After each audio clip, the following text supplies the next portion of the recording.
Cro-Blanc par Jack London. Chapitre 7. Le mur du monde. Lorsque la louve avait commencé à aller chasser au dehors, elle avait dû laisser derrière elle le louveteau et l'abandonner à lui-même. Non seulement elle lui avait inculqué à coups de nez et à coups de patte l'interdiction de s'approcher de l'entrée de la caverne, mais une crainte spontanée était intervenue chez lui pour le détourner de sortir. Jamais dans la courte vie qu'il avait vécue dans la tanière, il n'avait rien rencontré qui pût l'effrayer, et cependant la crainte était en lui.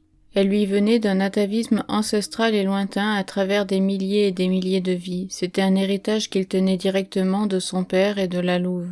Mais ceux-ci l'avaient à leur tour reçu par échelons successifs de toutes les générations de loups disparus avant eux. Crainte, legs du wild, auquel nul animal ne peut se soustraire. Bref, le louveteau gris connut la crainte avant de savoir de quelle étoffe elle était faite. Sans doute la mettait-il au nombre des inévitables restrictions de l'existence dont il avait déjà eu la notion.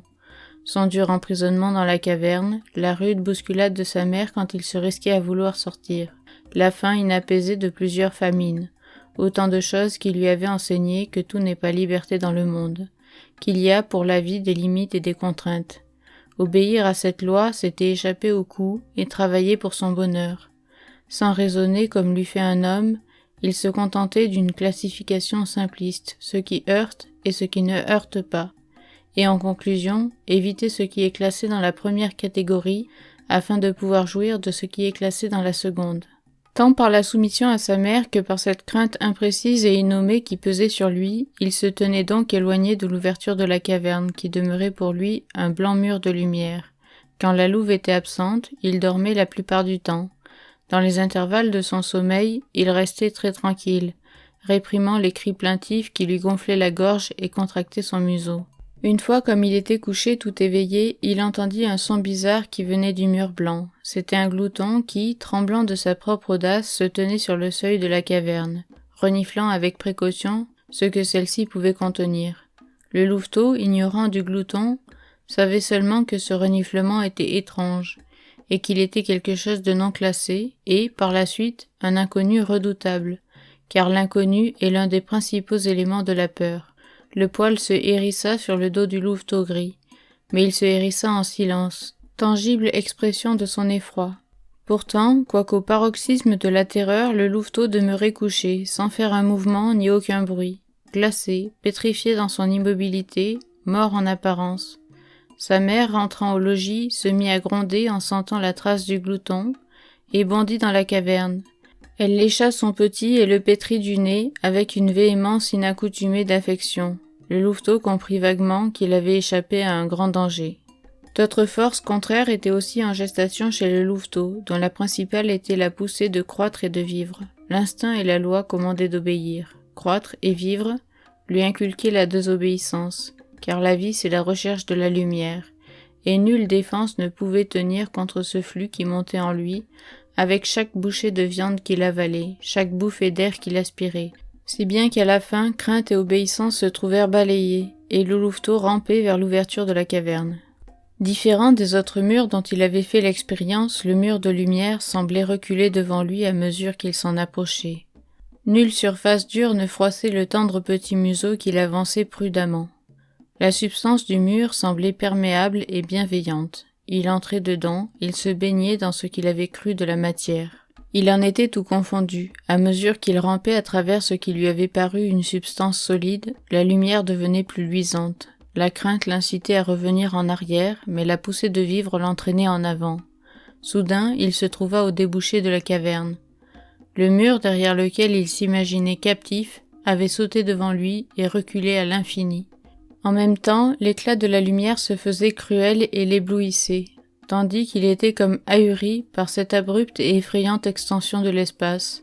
Automatiquement, ses yeux s'ajustèrent à la clarté et mirent au point la vision des objets dans la distance accrue.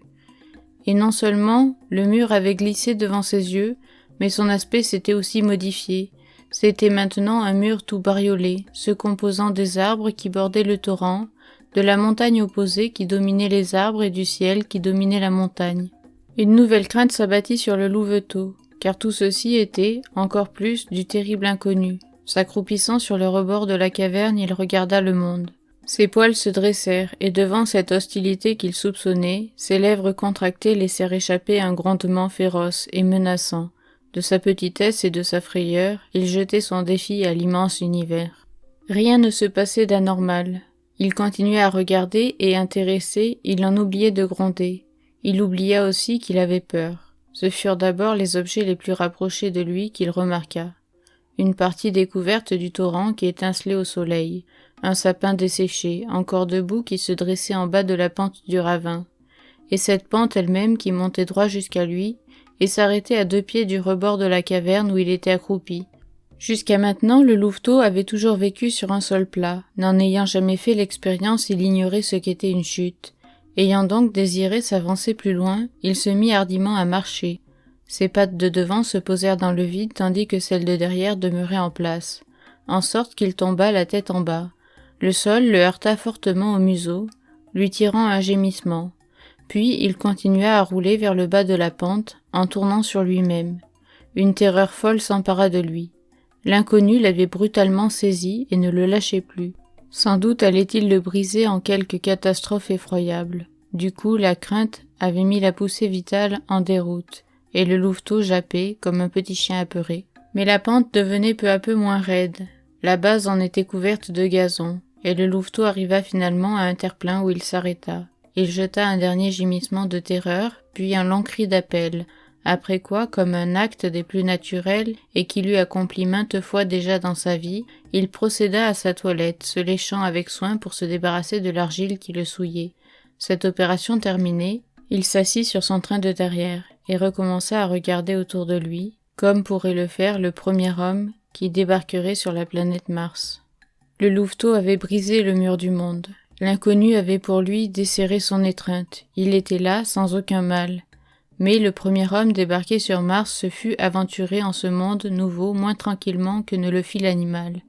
Sans préjugés ni connaissance aucune de ce qui pouvait exister, le louveteau s'improvisait un parfait explorateur. Il était tout à la curiosité. Il examinait l'herbe qui le portait, les mousses et les plantes qui l'entouraient. Il inspectait le tronc mort du sapin qui s'élevait en bordure de la clairière. Un écureuil qui courait autour du tronc bosselé vint le heurter en plein, ce qui lui fit un renouveau de frayeur. Il se recula et gronda. Mais l'écureuil avait eu non moins peur que lui, et escalada rapidement le faîte de l'arbre, d'où il se mit à pousser des piaulements sauvages. Le louveteau en reprit courage, et en dépit d'un pivert qu'il rencontra et qui lui donna le frisson, il poursuivit son chemin avec confiance. Telle était cette confiance en lui qu'un oiseau des élans s'étant imprudemment abattu sur sa tête, il n'hésita pas à le vouloir chasser de la patte. Son geste lui valut un bon coup de bec sur le nez, et il en tomba sur son derrière en hurlant. Ces hurlements effarèrent à son tour l'oiseau des élans qui se sauva à tire-d'aile. Le louveteau prenait de l'expérience. Tout embrumé, son jeune esprit se livrait à une inconsciente classification.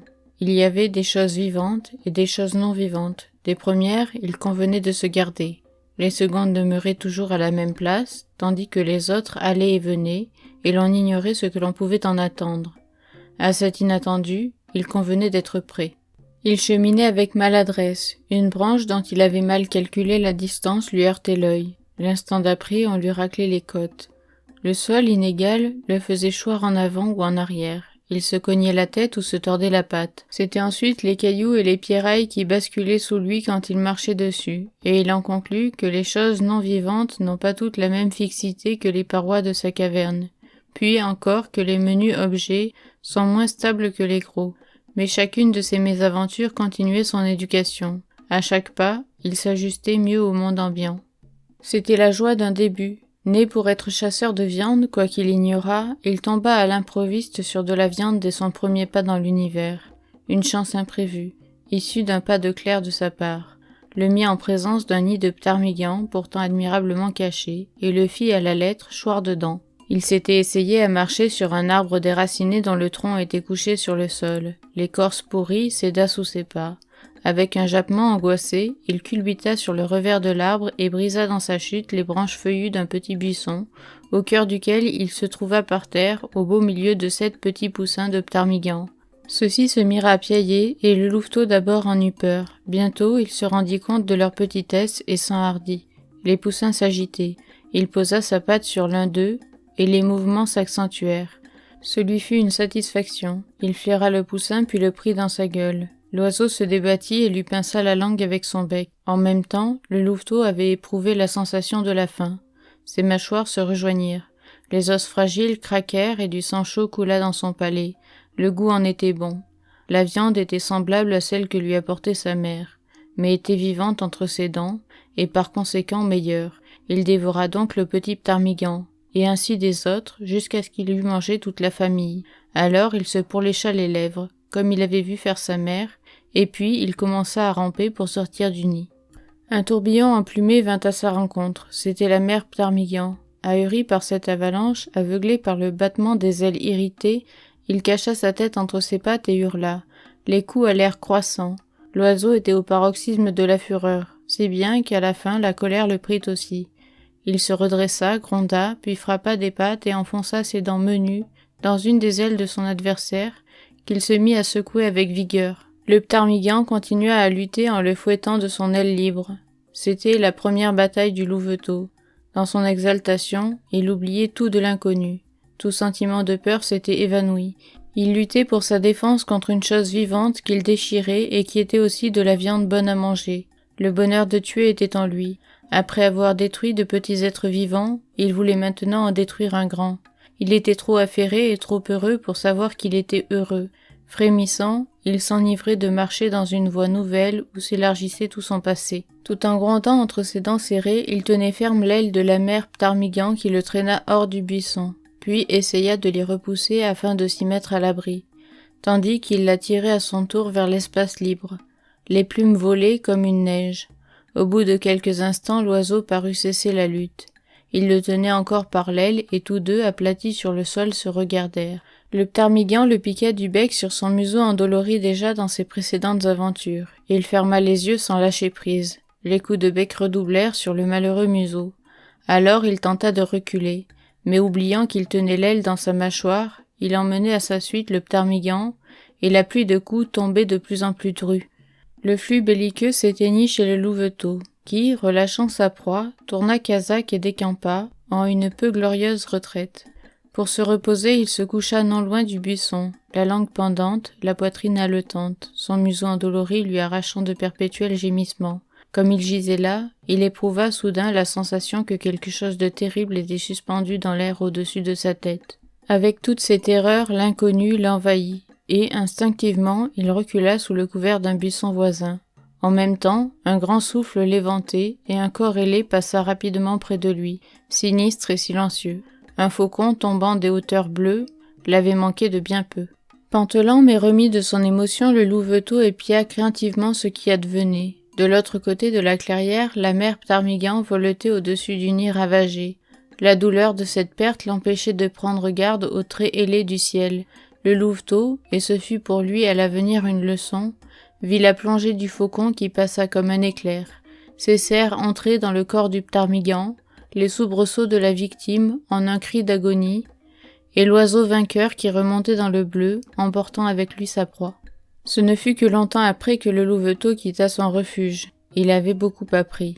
Les choses vivantes étaient de la viande, et elles étaient bonnes à manger. Mais aussi les choses vivantes, quand elles étaient assez grosses, pouvaient donner des coups. Il valait mieux en manger de petites comme les poussins du ptarmigan, que de grosses comme la poule ptarmigan, que le faucon avait cependant emporté.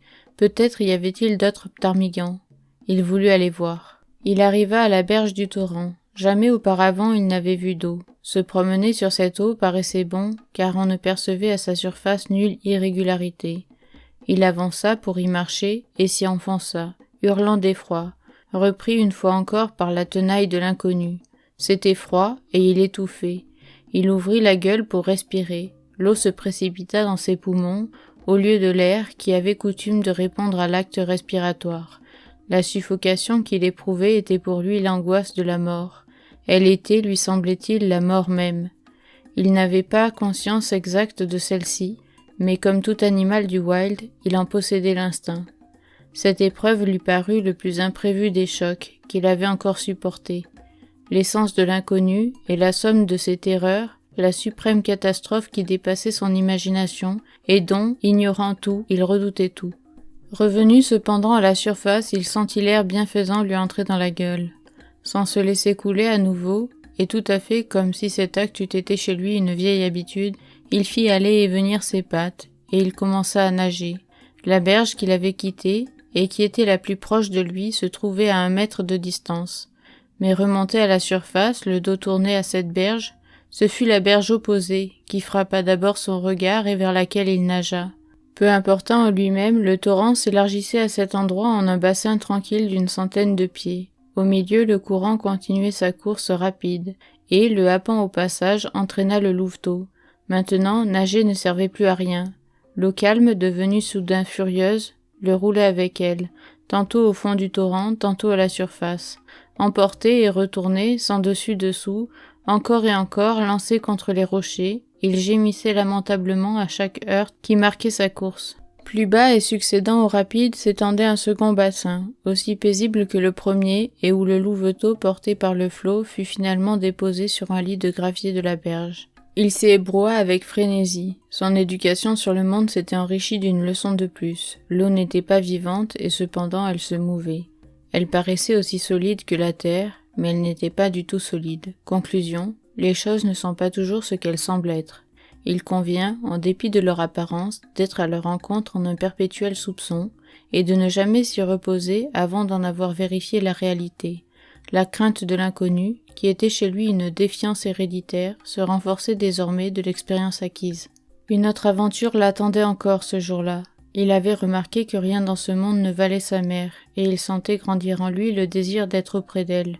Comme son corps, son petit cerveau était las. Il avait eu à supporter plus de luttes et de peines en ce seul jour qu'en tous ceux qu'il avait vécus jusqu'alors. De plus, il tombait de sommeil. Aussi se mit-il en route, en proie à une impression de solitude et de cruel abandon, afin de regagner la caverne et d'y retrouver sa mère. Il rampait sous quelques broussailles quand il entendit un cri aigu qui l'intimida fort. Rapide, une lueur jaunâtre passa en même temps devant ses yeux. Il regarda et aperçut une belette. C'était une petite chose vivante dont il pensa qu'il n'avait pas à avoir peur. Puis, près de lui, presque entre ses pattes, se mouvait une autre chose vivante, celle-là extrêmement petite, longue seulement de quelques pouces. Une jeune belette qui, comme lui-même, désobéissant à sa mère, s'en allait à l'aventure. À son aspect, elle essayait de s'échapper, mais il la retourna d'un coup de patte. Elle fit entendre alors un cri bizarre et strident, auquel répondit le cri aigu de tout à l'heure, et une seconde ne s'était pas écoulée que la lueur jaune reparaissait devant les yeux du louveteau. Il perçut simultanément un choc sur le côté du cou et sentit les dents acérées de la mère belette qui s'enfonçait dans sa chair. Tandis qu'il glapissait, geignait et se jetait en arrière, la mère belette sauta sur sa progéniture et disparut avec elle dans l'épaisseur du fourré. Le louveteau sentait moins la douleur de la blessure que l'étonnement de cette agression. Quoi, cette mère belette était si petite et si féroce? Il ignorait que, relativement à sa taille et à son poids, la belette était le plus vindicatif et le plus redoutable de tous les tueurs du wild, mais il n'allait pas tarder à la prendre à ses dépens. Il gémissait encore lorsque revint la mère belette. Maintenant que sa progéniture était en sûreté, elle ne bondit pas sur lui. Elle approchait avec précaution, et le louveteau eut tout le temps d'observer son corps mince et long, onduleux comme celui du serpent, dont elle avait également la tête ardente et dressée. Son cri aigu et agressif fit se hérisser les poils sur le dos du louveteau, tandis qu'il grondait, menaçant lui aussi. Elle approcha plus près encore. Puis il y eut un saut, si rapide que la vue inexercée du louveteau ne put le suivre, et le mince corps jaune disparut, durant un moment du champ de son regard. Mais déjà la belette s'était attachée à sa gorge, ensevelissant ses dents dans le poil et dans la chair. Il tenta d'abord de gronder et de combattre, mais il était trop jeune et c'était sa première sortie dans le monde. Son grondement se mua en plainte, son combat en effort pour s'échapper. La belette ne détendait pas sa morsure. Suspendue à cette gorge, elle la fouillait de ses dents pour y trouver la grosse veine où bouillonnait le sang de la vie, car c'était là surtout qu'elle aimait à le boire.